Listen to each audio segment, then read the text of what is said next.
Hello, my dear students. How are you all? I hope that you are happy, healthy and fantastic. You are welcome to Symbolic Education. Symbolic Education में आपका स्वागत है. Dear students, हमने अपनी पिछली class के अंदर chapter 6 को किया जिसका नाम है माई चाइल्डहुड. यह chapter doctor APJ Abdul Kalam यानी कि जो हमारे देश के 11वें राष्ट्रपति रहे हैं उनके जीवन पर आधारित है. तो आज की इस क्लास के अंदर हम इसी चैप्टर से जुड़े हुए क्वेश्चन सीरीज को पूरा करेंगे और ये जानेंगे कि इस चैप्टर में पूछे गए क्वेश्चंस का आंसर हम कैसे देंगे. So let's start. लेते हैं इनके क्वेश्चंस को. तो इस चैप्टर की क्वेश्चन सीरीज में हम लेते हैं पहली सीरीज़ जिसके अंदर जो आपके सामने 5 क्वेश्चन पूछे गए हैं इसके आंसर में आपको स्मॉल आंसर देने हैं, यानी कि आपका जो आंसर है 1 या 2 सेंटेंसेस के अंदर आ जाना चाहिए. तो इसके पहले क्वेश्चन में पूछा गया है कि where was Abdul Kalam house, यानी कि अब्दुल कलाम का घर कहाँ पर था. तो इसका आंसर में आप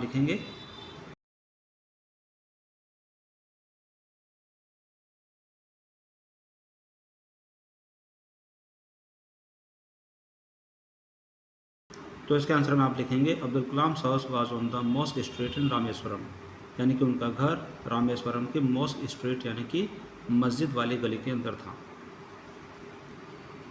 क्वेश्चन नंबर 2 के अंदर पूछा गया कि what do you think Dinamani is the name of, यानी कि आपके अनुसार दीनामणि किसका नाम था.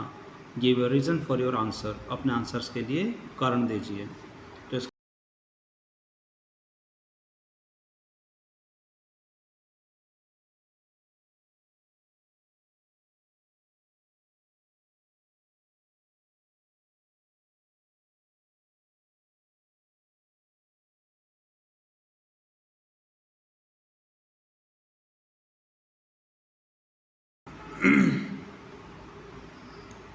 तो क्वेश्चन नंबर 2 का आंसर आपके सामने इस प्रकार है कि दीनामणि जो एक न्यूज़पेपर था, इसमें लिखा है कि Dinamani is the name of a newspaper. Dinamani एक न्यूज़पेपर यानी कि समाचार पत्र का नाम है.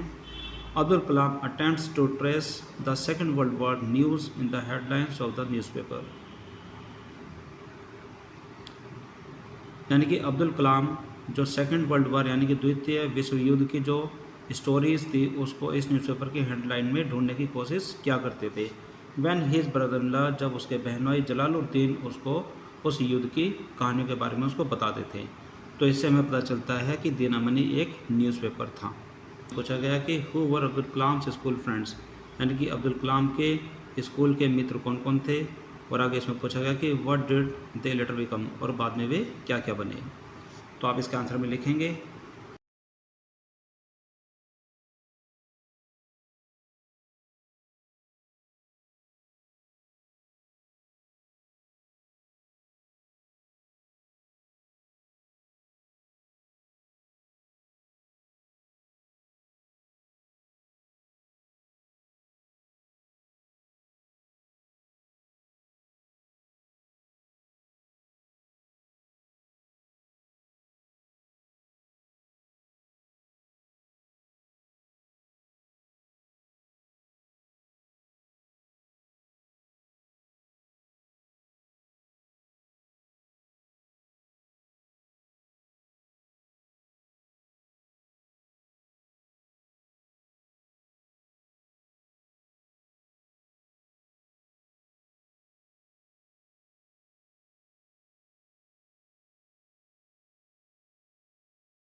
तो जैसा कि क्वेश्चन नंबर 3 के अंदर पूछा गया कि अब्दुल कलाम के स्कूल के टाइम के फ्रेंड कौन कौन थे और वो बाद में क्या क्या बने.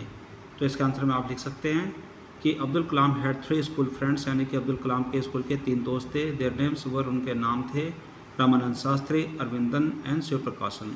आउट ऑफ देम, जिनमें से Ramananda letter became a priest, जिसमें से जो रामानंदा था वो बाद में एक पुजारी बनते हैं. ऑफ द रामेश्वरम टेम्पल के लाइक हिज फादर, अपने पिता की तरह. और Aravindan went into the business of arranging transport, और वो यातायात के अरेंजमेंट के बिजनेस के अंदर चले गए. फॉर विजिटिंग पिलग्रिम्स, जो कि वहाँ पर तीर्थयात्री आया करते थे. और जो उनका तीसरा फ्रेंड था जिसका नाम था शिव प्रकाशन, वो बाद में कैटरिंग कॉन्ट्रैक्ट बन गए साउथर्न रेलवे स्टेशन पर. यानी कि यात्रियों के लिए जो भोजन की व्यवस्था कर। क्वेश्चन नंबर 4 के अंदर पूछा गया कि how did Abdul Kalam earn his first wages, यानी कि अब्दुल कलाम ने अपने जीवन की पहली कमाई कैसे की।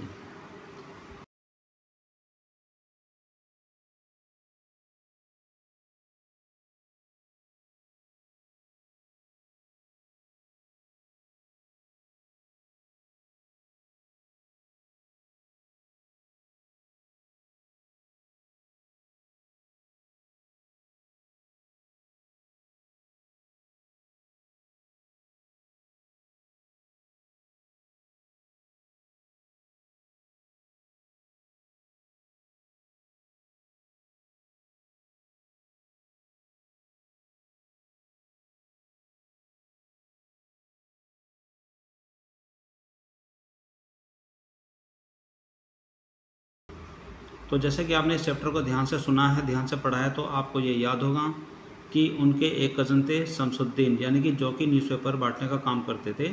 तो उनको एक हेल्पर की ज़रूरत थी, तो अब्दुल कलाम ने उनकी वो ज़रूरत पूरी की, यानी कि वो उनके हेल्पर बने। तो जिसकी वजह से अब्दुल कलाम ने अपने जीवन की पहली कमाई की। क्वेश्चन 5 में आपके सामने पूछा गया कि had he earn any money before that, in what way, क्या उन्होंने उस अपनी पहली कमाई से पहले भी कभी कोई पैसे कमाए थे, अगर हाँ तो किस तरह से।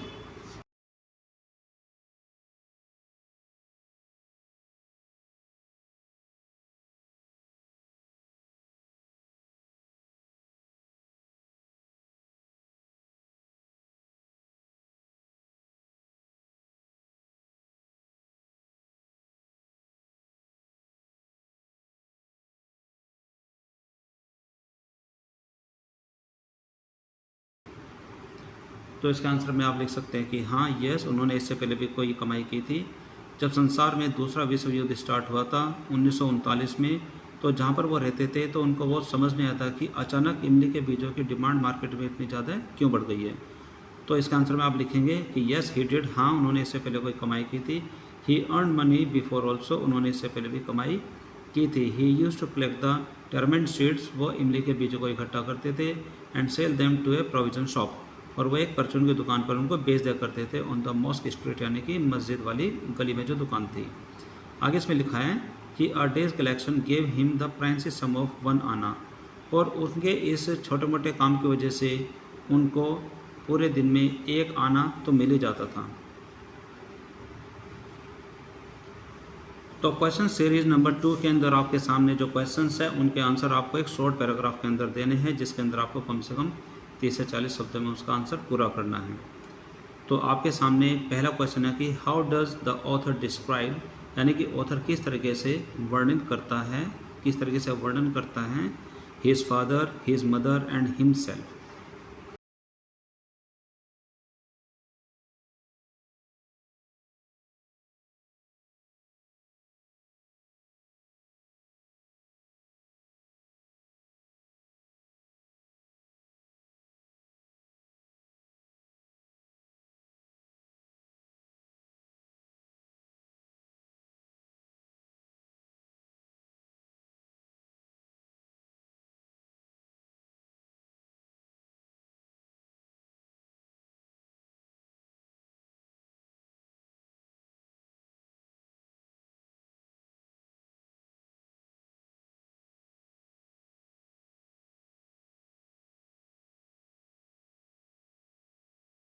The author describes his father, कि ऑथर उनके पिता को डिस्क्राइब करते हैं, उनका वर्णन करते हैं।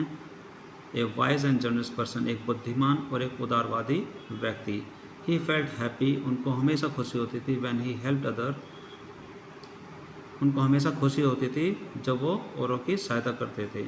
He had neither much money nor formal education, उनके पास ना तो ज़्यादा संपत्ति थी, ना उनके पास फॉर्मल एजुकेशन थी, यानी कि औपचारिक शिक्षा थी। He was man of confidence, यानी कि वो एक ऐसे व्यक्ति थे जिनके अंदर कॉन्फिडेंस था और ग्रेट विजडम थी, और बहुत ही अच्छी विजडम थी।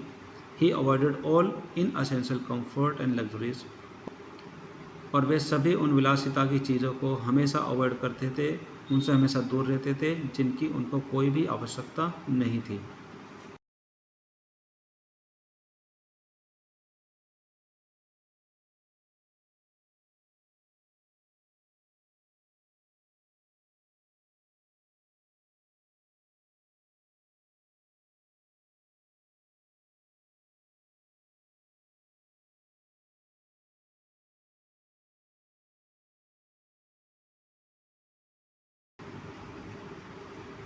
तो अब इसी क्वेश्चन के अंदर सेकंड पॉइंट पूछा था कि उनकी मदर कैसी थी, उनके मदर के बारे में वर्णन करते हैं। ऑथर साहब लिखते हैं, his mother was a noble and kind hearted woman. उनकी जो मदर थी वो बहुत ही बुद्धिमान और एक करुणामयी महिला थी। उनके अंदर बहुत ही दया भावना थी। She use to feed a large number of the people every day, और वो बहुत सारे लोगों को हर रोज़ खाना खिलाती थी। She had all the attributes of typical Indian woman, और उनके अंदर एक भारतीय महिला के सभी गुण मौजूद थे।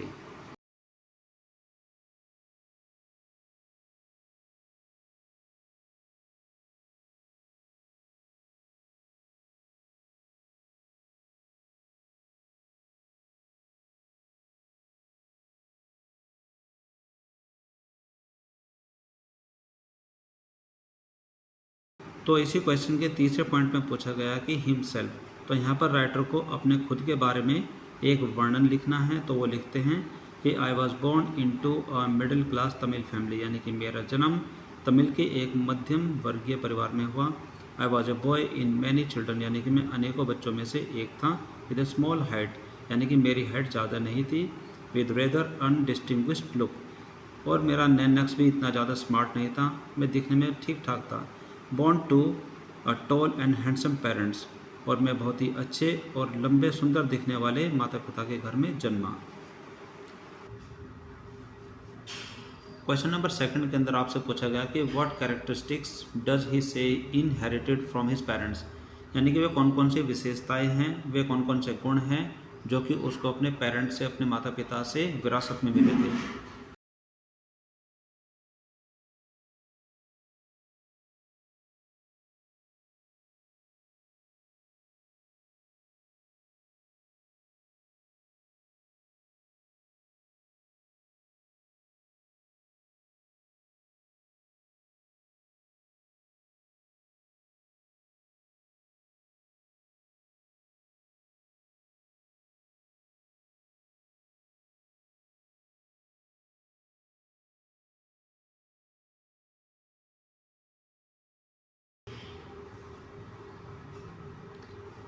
तो इस क्वेश्चन के आंसर में आप लिख सकते हैं कि the author inherited honesty and self discipline from his father, यानी कि ऑथर को विरासत में ईमानदारी और सेल्फ डिसिप्लिन, यानी कि स्वयं अनुशासन अपने पिता से प्राप्त हुआ। And faith in goodness and deep kindness from his mother, और अच्छाई में विश्वास और बहुत ही गहरी दया करुणा का जो भाव है वो उनको अपनी माताजी से प्राप्त हुआ। He learn much of the thing from his parents, और उन्होंने इसी तरीके की बहुत सारी बातें अपने माता पिता से सीखी। Because their life was a great example for him, यानी कि उनका जीवन उनके लिए बहुत ही बड़ा उदाहरण था। To learn the values and kindness, यानी कि जीवन के मूल्य और दया धर्म को सीखने के लिए। क्वेश्चन सीरीज थर्ड के अंदर आपके सामने दो क्वेश्चन पूछे गए हैं, जिसके आंसर आपको 2 या 3 पैराग्राफ के अंदर लिखने हैं।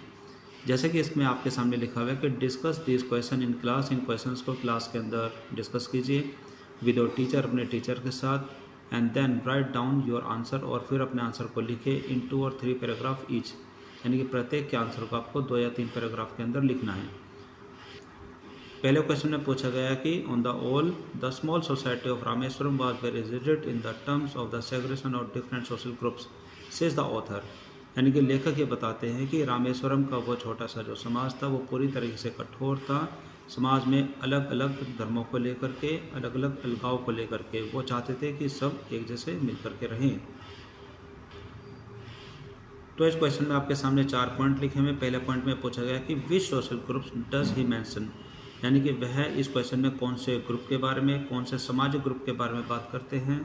Were these groups easily identifiable, क्या इन ग्रुप को, यानी कि जो सामाजिक जो ग्रुप है उनको आसानी से पहचाना जा सकता है, जैसे कि उनके पहनावे के तरीकों को देख करके, for example by the way they dressed. तो इसका आंसर में आप लिखेंगे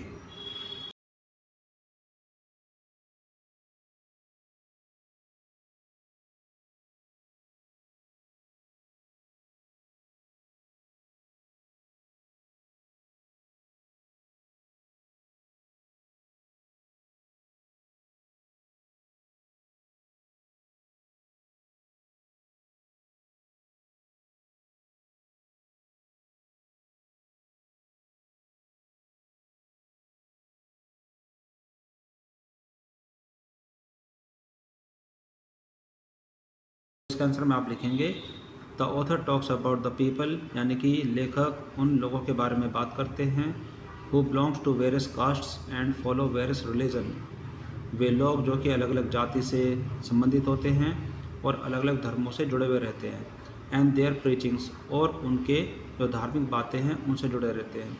आगे वो लिखते हैं कि येस, हाँ, this groups were easily identifiable, यानी कि हाँ, इन सामाजिक ग्रुप को आसानी से पहचाना जा सकता है। Their dressings, their tradition, culture, rituals, everything was different, यानी कि उनका पहनने का तरीका, पहनावा, परंपराएं और संस्कृति, सारी चीज़ें अलग अलग थी। आप है point number second. Point number second के अंदर आपसे पूछा गया है कि whether they aware only of their differences, क्या उनको सिर्फ अपने अलग अलग होने के बारे में ही पता था, या फिर did they also naturally share friendship and experience, या फिर क्या वो अपने आपस में जो भाईचारा था, जो दोस्ती थी और अपने अनुभव को आपस में बांटा भी करते थे। Think of the bed time stories in Kalam's house, और सोते समय जो कहानी उनको सुनाई जाती थी उनकी मदर और दादी के द्वारा, उन कहानी को सोचिए। ऑफ हु हिज फ्रेंड वर, यानी कि उसके जो फ्रेंड्स थे वे कौन कौन थे, and of what use to take place in the pond near his house, और वह चीज़ क्या थी जो उनके घर के पास उस तालाब के बीचों बीच बनाई गई थी। इस बारे में आपका क्या विचार है?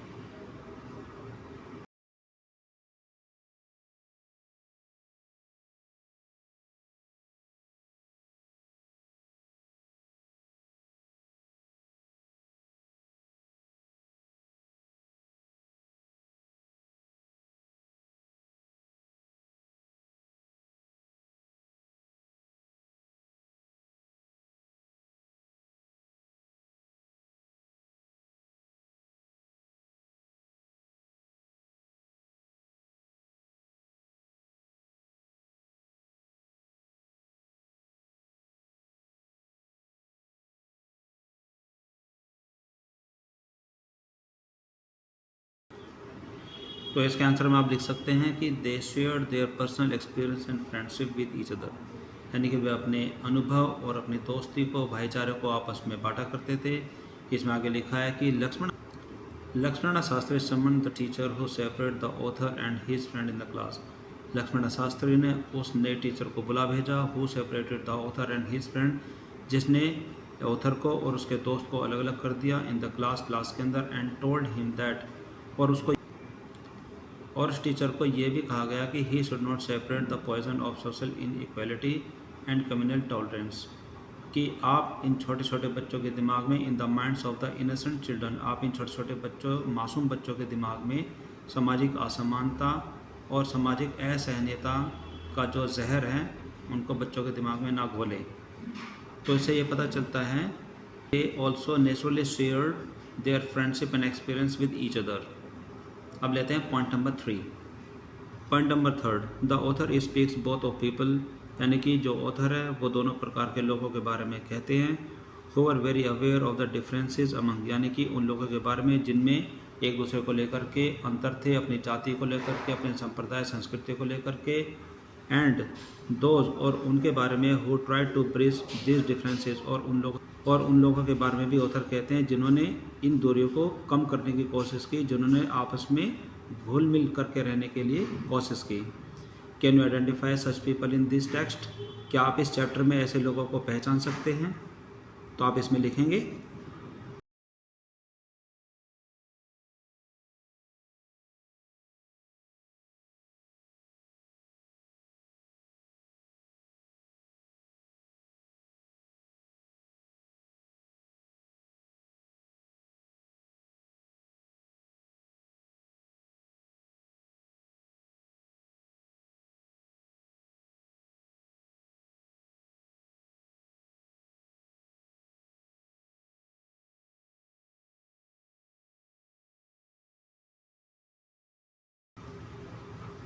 तो इसके आंसर में आप लिख सकते हैं कि हाँ, हम ऐसे लोगों को इस चैप्टर के अंदर पहचान सकते हैं। तो इसमें पहले हैं the school teacher encourages communal differences, यानी कि जो स्कूल के टीचर थे उन्होंने सामाजिक असमानताओं को बढ़ावा दिया। And Lakshman Shastri and his science teacher, और जो लक्ष्मण शास्त्री थे और उनके जो साइंस के अध्यापक थे, Shiva Subramania Iyer discourages this male practice. और इन दोनों व्यक्तियों ने इस तरीके के जो अंतर थे समाज में उनको दूर करने की भरसक कोशिश की। Point number 4, narrate two incident, यानी कि दो ऐसी बातों के बारे में बताइए, दो ऐसे घटनाओं के बारे में बताइए that shows how difference can be created, यानी कि समाज में ऐसे अंतर को बढ़ाया जा सकता है, जाति पाति के अंतर को बढ़ाया जा सकता है। एंड ऑल्सो हाउ, और ये भी बताइए कि कैसे दे कैन बी रिजोल्व, और उनको कैसे ख़त्म किया जा सकता है। How can people change their attitude, लोग अपने विचारों को, अपनी सोच समझ को इनके प्रति कैसे बदल सकते हैं।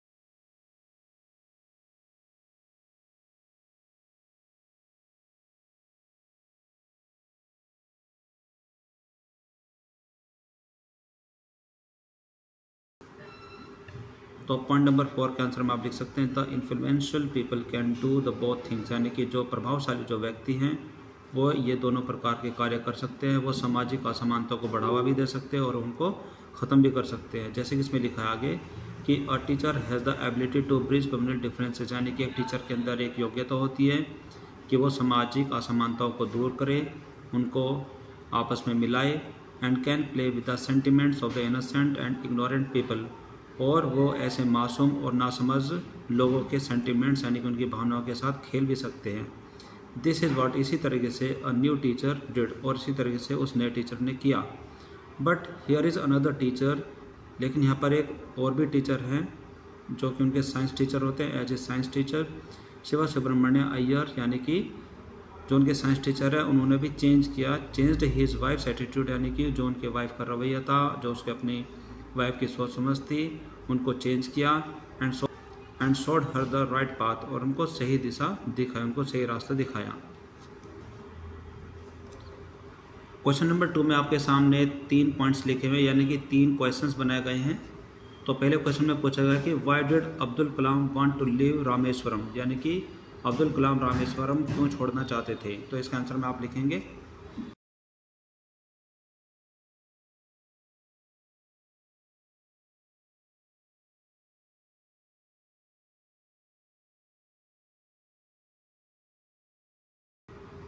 तो इस क्वेश्चन का आंसर है Abdul Kalam wanted to leave Rameswaram to study at district headquarter in Ramanathapuram, यानी कि अब्दुल कलाम रामेश्वरम को छोड़ करके डिस्ट्रिक्ट हेडक्वार्टर जो कि रमानाथपुरम में थे वहाँ पर स्टडी के लिए जाना चाहते थे। पॉइंट नंबर 2 के अंदर पूछा गया कि व्हाट डिड हिज फादर से टू दिस, यानी कि इस बारे में उसके पिता ने क्या कहा।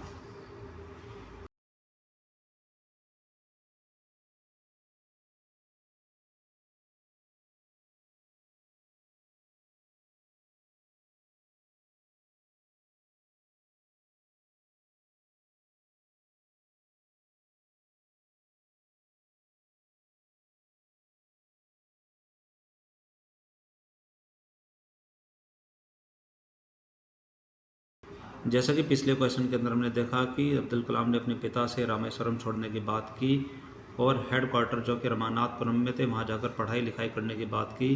तो इस पर उसके पिता कहते हैं कि वो जानते हैं कि कलाम को दूर जाना पड़ेगा उन्नति के लिए, कुछ सीखने के लिए और जीवन में आगे बढ़ने के लिए।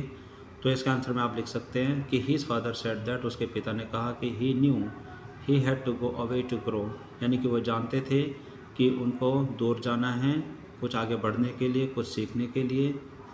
और वो आगे लिखते हैं कि he gave the example of sea girl, और वो उन्होंने एक सी गर्ल का एग्जाम्पल भी दिया, उदाहरण दिया, और कहा that a seagull flies across the sun, कि जो सी गर्ल उड़ते उड़ते सूरज के दूसरी तरफ चले जाते हैं अकेले और विदाउट एनी नेस्ट, और अकेले और बिना किसी सहारे के। तो इसी तरीके से वो ये कहना चाहते हैं कि उनके बेटे को अब्दुल कलाम को अकेले आगे बढ़ना है जीवन में कुछ प्राप्त करने के लिए और आगे बढ़ने के लिए। Point number 3, what do you think his words mean, why do you think he spoke those words. यानी कि इसमें पूछा गया है कि जब अब्दुल कलाम ने रामेश्वरम छोड़ कर के रमानाथपुरम में जा कर के पढ़ाई की बात की और जो उसके पिता ने उनको कहा, सीगल का उदाहरण दिया, तो उनके कहे हुए शब्दों का आपके अनुसार क्या मतलब है और उन्होंने वे शब्द क्यों बोले। तो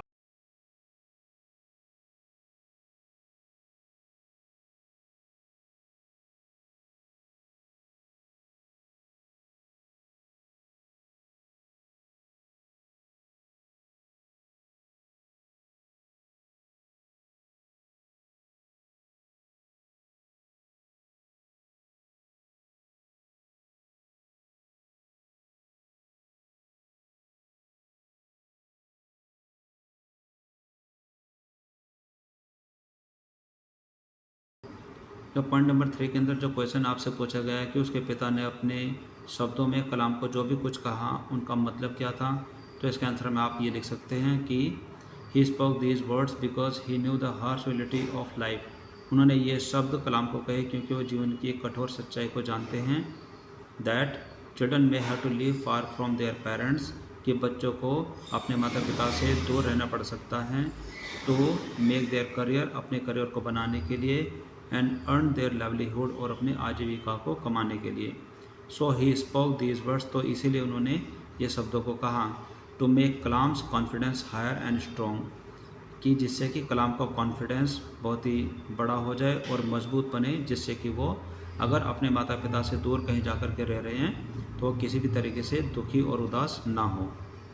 So dear students, here are all the answers of all the questions of this chapter number 6, My Childhood, मेरा बचपन। मुझे आशा है कि आपने इन सारे आंसर्स को बड़े ध्यान से सुना होगा, और अगर आप इन आंसर को ध्यान से पढ़ेंगे तो आपको ये आइडिया लग जाएगा कि पूछे गए क्वेश्चंस का आप आंसर कैसे देते हैं। तो आज की क्लास में सिर्फ इतना ही। अब हम मिलेंगे हमारी अगली क्लास में with a new chapter, with a new topic. Till then, take care, bye bye, have a nice day.